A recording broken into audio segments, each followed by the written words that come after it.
उसको स्थिर रखने वाले वैराग्य का वर्णन प्रथम स्कंद में किया गया है।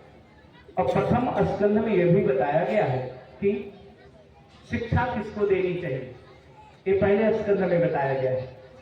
अगर अधिकारी शिष्य मिल जाए तो ज्ञान छुपाने की चीज नहीं है, समय आने पर ज्ञान उचित शिष्य को दे देना चाहिए, ये प्रथम स्कंद में बताया गया है। दूसरे स्कंद में योग धारणा के द्वारा शरीर त्याग की विधि बताई गई है। और तीसरे स्कंद में विदुर जी का और उद्धव जी का, फिर विदुर जी का और मैत्री जी का संवाद है, जिसमें मैया सती आदि का प्रसंग है। चौथे स्कंद में मरीच आदि प्रजापतियों के द्वारा उत्पत्ति और दक्ष यज्ञ का विध्वंस मैया सती के चरित्र का वर्णन है। पांचवें स्कंद में भरत जी का चरित्र का वर्णन किया गया है। और छठे स्कंद में पुष्टि की कथा आती है कि जीवात्मा पर परमात्मा कैसे कृपा करते हैं, ये छठे स्कंद में अजामिल के द्वारा बताया गया है। अगर हम सब चिंतन करें कि बचपन से लेकर के अब तक हमने क्या क्या कर्म किया है और ईश्वर ने उसके बदले हमें क्या दिया है, तो मन में जरूर आना चाहिए कि ईश्वर ने जो दिया है हम उसके योग्य नहीं है।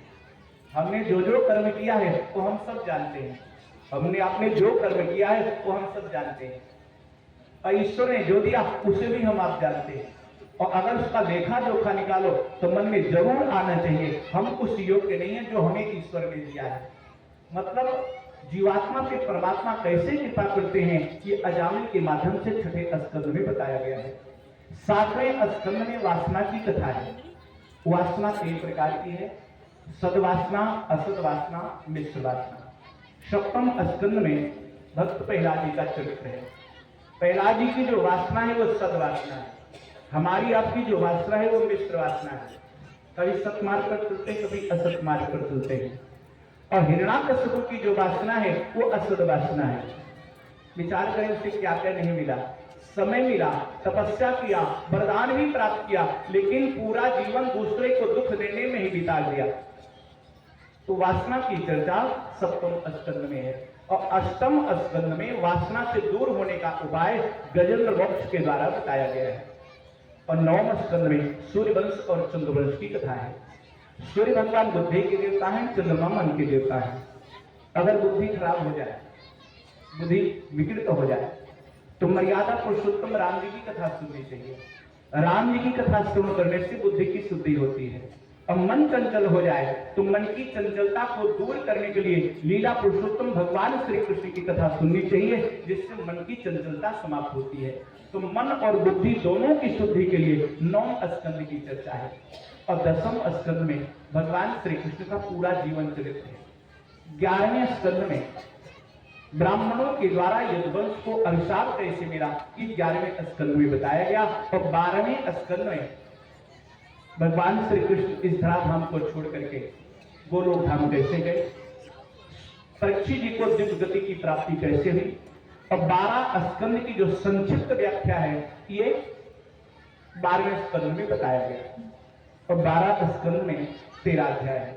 तो 13वीं अध्याय का जो अंतिम श्लोक है भागवत का, जो विराम श्लोक है, बड़ा दिव्य श्लोक है।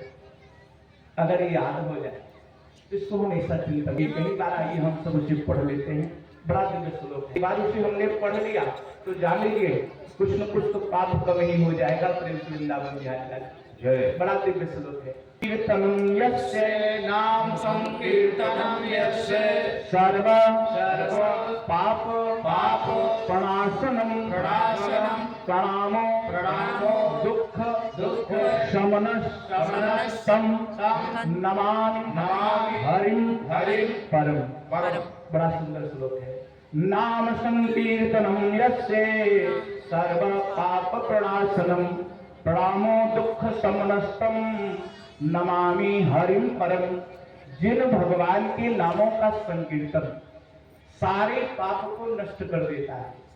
कितनी सुंदर बात बताई गई है कि जिन भगवान के नाम का संकीर्तन सारे पापों को सर्वदा नष्ट कर देता है। जिन भगवान के चरणों में आत्मसमर्पण, उनके चरणों में प्रति सदा सर्वदा के लिए सब प्रकार के दुखों को शांत कर देती है। विचार करें, अगर हम भगवान के चरणों में अपने मस्तक को झुकाते हैं, प्रणाम करते हैं, तो हमारे जीवन का जो दुख है वो अपने आप समाप्त हो जाता है। तो ऐसे भगवान श्री कृष्ण के चरणों में हम सब मिलकर के प्रणाम करते हैं। प्रेम से वृंदावन बिहारी लाल की जय। इन्हीं शब्दों के साथ आप सबके बीच रहते रहते इस 7 दिन कैसे बीत गया पता ही नहीं चला। अब इसी के साथ रहेंगे। विदाई ले रहे सबसे हमें अब दूर जाना है।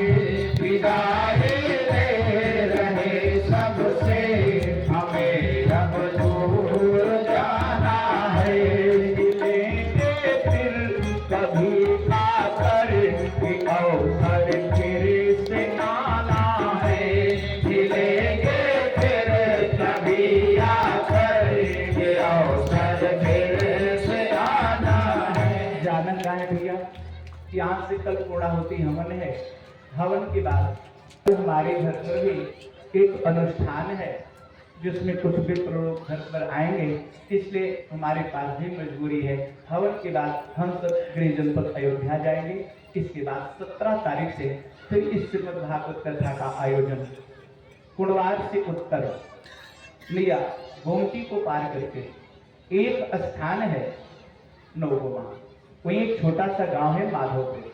माधोपुर में 17 तारीख से कथा है श्री राजनारायण उपाध्याय जी के। तो 17 तारीख से वहां कथा है। और मिलना कब होगा, इस आशय से यहां से निकल करके जा रहे हैं कि आप सबका प्रेम और स्नेह जरूर फिर आप सबसे मिलने के लिए, यहाँ आने के लिए बातें करेगा। इस आशय से जाते हैं। विदाई ले रहे सबसे हमें अब दूर जाना है। विदाई ले रहे सबसे हमें अब दूर जाना है।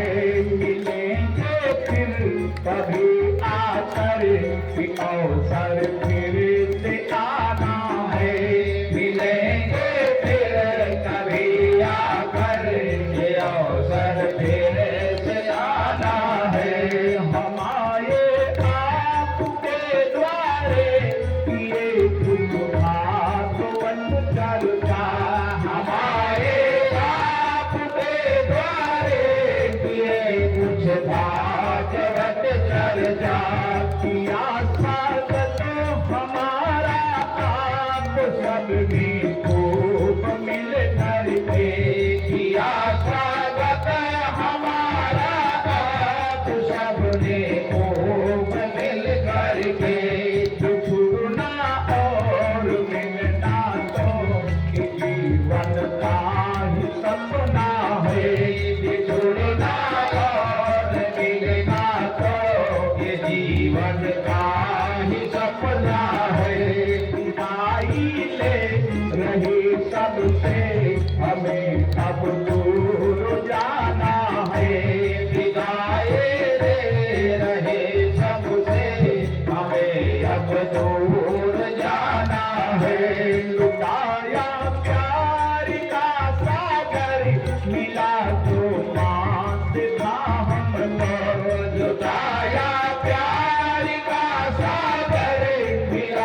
याद आएगी, बहेगी आंसू की धारा, विदाई याद आएगी। जनाए प्रेम को रखना या उसको तोड़ देना है, बनाए प्रेम को रखना, जब उसको तोड़ देना है। विदाई ले रहे सबसे हमें अब दूर जाना है, विदाई दे रहे सबसे, हमें अब दूर जाना है। पीड़ा मन में होती है, न जाने कब मिलन होगा। ये पीड़ा मन में होती है, न जाने कब मिलन होगा। पीड़ा मन में होती है, न जाने कब मिलन होगा। ये पीड़ा मन में होती है, न जाने कब मिलन होगा। है राही एक पथ के हम, कहीं पर फिर मिलन होगा। है राही एक पथ के हमें, कहीं पर फिर मिलन होगा। बंधा दो प्रेम का बंधन, न बंधन तोड़ देना है। बधा दो प्रेम का बंधन, न बंधन तोड़ देना है। विदाई ले रहे सबसे हमें अब दूर जाना है। विदाई ले रहे सबसे, हमें अब दूर जाना है। प्रेम सुर भक्तवत्सल भगवान की जय। इन्हीं शब्दों के साथ वाणी को विराम करेंगे। आरती होगी, प्रसाद वितरण। आरती के बाद आप सब